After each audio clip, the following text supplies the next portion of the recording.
अरे बहू, कितनी बार कहा है सिर पर पल्ला रखा करो। गुस्से में तमतमाते हुए शोभा जी बोली। पीहू सकपकाई हुई सिर पर पल्ला रखते हुए बोलती है, जी मम्मी जी, आगे से ध्यान रखूंगी। शोभा जी का बरेली शहर में एक बहुत बड़ा मकान है। शोभा जी वहाँ अनिल जी का एक बेटा माना है जो कि सॉफ्टवेयर इंजीनियर है। अभी पिछले महीने ही उसकी शादी पीहू से हुई है। शोभा जी की बहू पीहू बहुत ही सुंदर तीखे नाक नक्श वाली है। अनिल जी एक सरकारी कर्मचारी हैं। शोभा जी के घर के पास पटीदारों का भी घर है। मानव और उसके चाचा ताऊ के घर का आंगन कॉमन है। बंटवारे के बाद आंगन में दीवार है, पर एक दूसरे का घर अच्छे से दिखता है। यहाँ तक कि सबके किचन की खिड़की भी आंगन में ही खुलती है। मानव की चाची दिन भर आंखें गड़ाए बैठी रहती है। चाची का भी एक बेटा है, पर अभी उसकी शादी नहीं हुई और ताई के बच्चे बाहर रहकर पढ़ रहे हैं।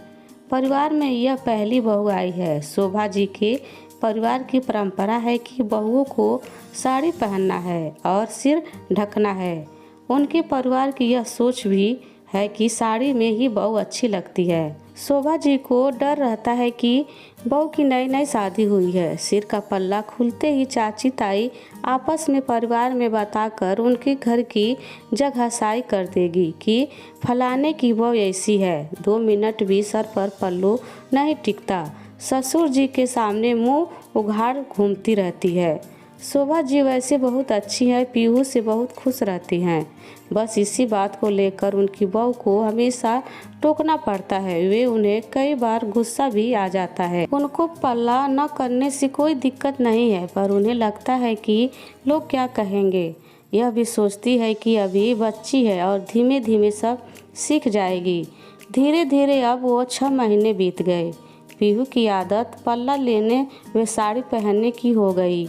उसको उलझने तो होती है, पर उसके साथ उसने समझौता कर लिया है और जीना सीख लिया है। 8 महीने बाद पीहू गर्भवती होती है।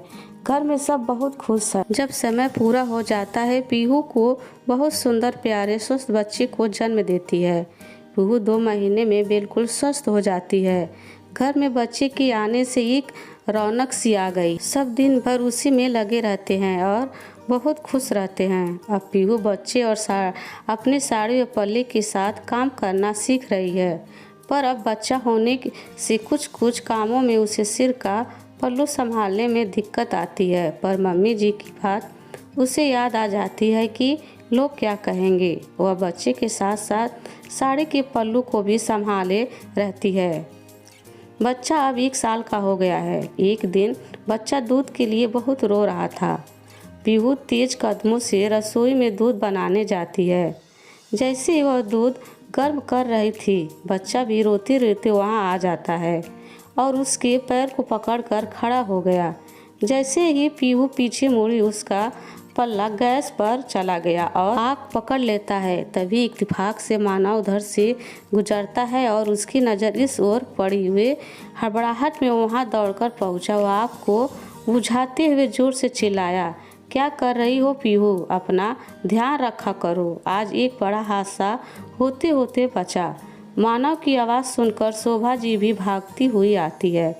मानव पीहू से कह रहा था, पीहू आज तो तुम अपने को जला ही लेती। शोभा जी देखती है कि पीहू की साड़ी का कोना थोड़ा जल गया है।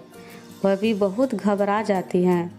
मानव क्रोध में कहता है, क्या माँ, आप हमेशा पीहू को पल्ला करने को बोलती हैं। आप देखो, इतना बड़ा हादसा अभी हो जाता। शोभा जी कहती हैं, अरे पल्ला न करने से मुझे कोई दिक्कत नहीं है, पर लोग क्या कहेंगे। माँ, आप लोगों को क्यों देखती हो, आप अपना देखो। लोग कुछ न कुछ तो हमेशा कहेंगे।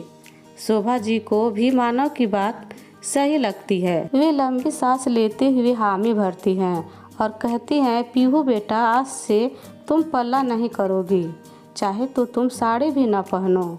मैं कल ही जाकर तेरे लिए सूट लेकर आती हूँ। अब से तुम सूट पहन कर रहा करो।